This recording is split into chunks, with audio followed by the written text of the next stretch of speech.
अपनी ये पत्रकार वार्ता है, इसके संदर्भ में आपको बताना चाहूँगा कि हरियाणा विद्यालय शिक्षा बोर्ड माननीय हाई कोर्ट उच्च न्यायालय के निर्णयानुसार निर्देशानुसार जिस प्रकार से एस्टेट की परीक्षा का आयोजन हर वर्ष करवाता आ रहा है, वर्ष 2025 की एस्टेट परीक्षा अभी ड्यू थी, क्योंकि इसका कारण पीछे काफ़ी अपरिहार्य कारणों की वजह से परीक्षा का संचालन होना संभावित नहीं था।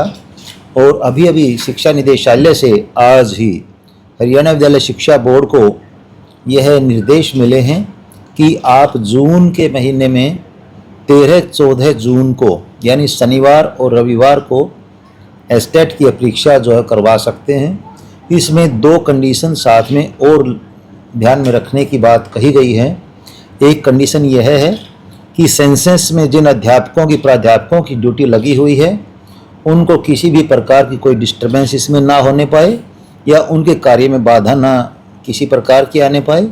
इसके अलावा दूसरी बात यह है कि जिस प्रकार से लू का प्रकोप आजकल है, इसकी भी जहाँ तक हो उसके संभावना को ध्यान में रखा जाए।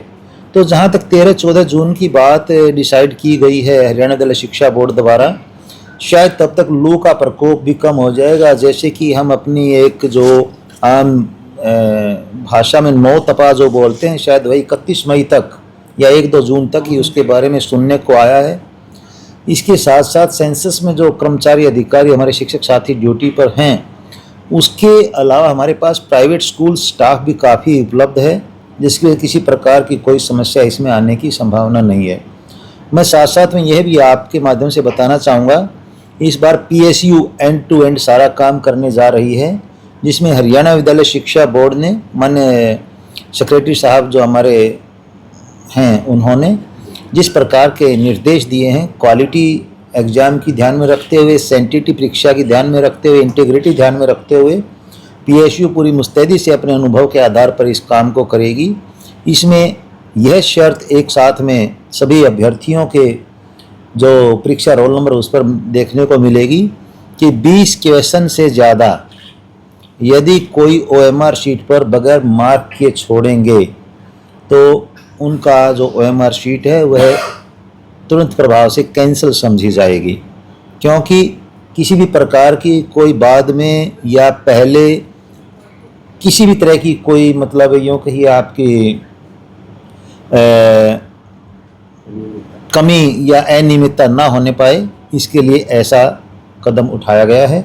तो सभी अभ्यर्थी इसके बारे में ध्यान रखेंगे।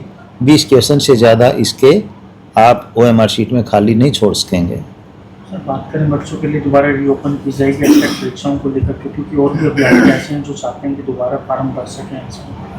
बिल्कुल सही बात आपने कही है। वैसे यदि टेक्निकली देखा जाए तो पहले हमने तिथि घोषित नहीं की थी, जिसके आधार पर परीक्षार्थी अभ्यर्थी जो थे उनके अंदर भी एक संशय था कि क्या पता ऐसी कोई डेट घोषित कर दी जाए, तारीख ऐसी कोई निर्धारित कर दी जाए जिसके आसपास उनकी अपनी व्यस्तताएं जो हैं और अन्य कार्य जो हैं उसकी वजह से स्पेयर ना कर सकें।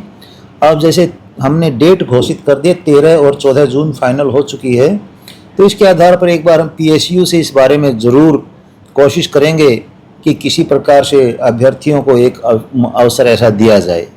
सर, कितने छात्र बैठेंगे, कितने परीक्षा केंद्र बनेंगे, मतलब एक 13 तारीख को किस चीज़ की परीक्षा होगी, 14 को किन किन की होगी, वो थोड़ा शेड्यूल बता दें। अभी यदि मैं आपको एक जो प्रेजेंट स्टेटस है, संख्या जो है अभ्यर्थियों की, वह लगभग 2,45,000 है और एक परीक्षा केंद्र पर 300 अभ्यर्थी जो हैं परीक्षार्थी परीक्षा देते हैं।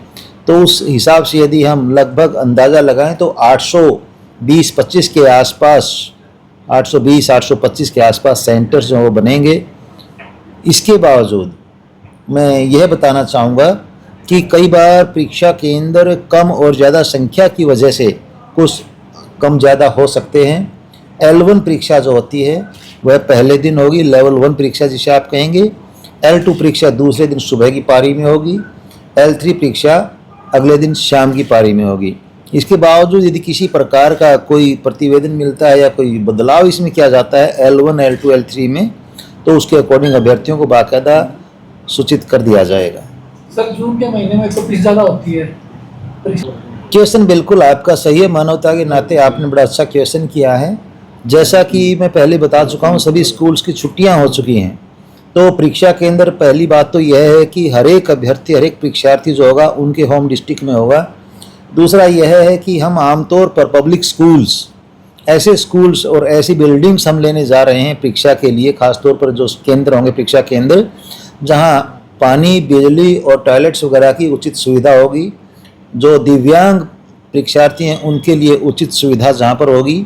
इसके बावजूद स्पेशल इंस्ट्रक्शंस इसके बारे में दी जाएंगी। मैं आपको और एक बात बताना चाहता हूँ, रिसेंटली मुझे अवसर मिला, एक NTA का जो परीक्षा था, नीट की जो परीक्षा थी, इसमें एक डिस्ट्रिक्ट में ऑब्जर्वर के नाते जाने का, वहाँ उन्होंने एक बड़ी ख़ास बात जो मुझे देखने को मिली कि ऐसे परीक्षार्थी जो बाय द वे यूँ कि डायबिटीज़ से जो सफ़र करते हैं, उनके लिए खास प्रावधान कर रखा था। भाई कोई फ्रूट्स वगैरह, कोई उसमें कोई पाउच वगैरह नहीं दिया जा सकता, लेकिन फ्रूट्स वगैरह उनको दिया जाने का प्रावधान था। तो इस प्रकार की बातों का भी बाकायदा ध्यान रखा जाएगा, क्योंकि परिस्थितियों के साथ साथ, आवश्यकताओं के साथ साथ नियम और कानून भी बनते चले जाते हैं और उसके अनुसार फैसला लेना पड़ता है। परीक्षाओं का टाइमिंग क्या रहेगा इन परीक्षाओं का, और क्या क्या चीज़ों का परीक्षा केंद्र में पहुंचते समय अभ्यर्थी ध्यान रखें? जैसा कि मैंने अभी भी आपको बताया कि अभी तिथि निर्धारित की गई है। टाइमिंग का जहाँ तक सवाल है, इसमें आमतौर पर कम से कम 1.5 से 2 घंटा पहले यदि अभ्यर्थी पहुँचते हैं तो उनका फ्रिस्किंग का, बायोमेट्रिक वगैरह का जैसे प्रोसेस है वो इजीली हो सकता है। तो 10 बजे हम सुबह का जो स्तर होगा उसका रखेंगे टाइम, और जो शाम का स्तर है उसका टाइम हम 3 बजे का रखेंगे। सर, जून में B.Ed की परीक्षा भी होनी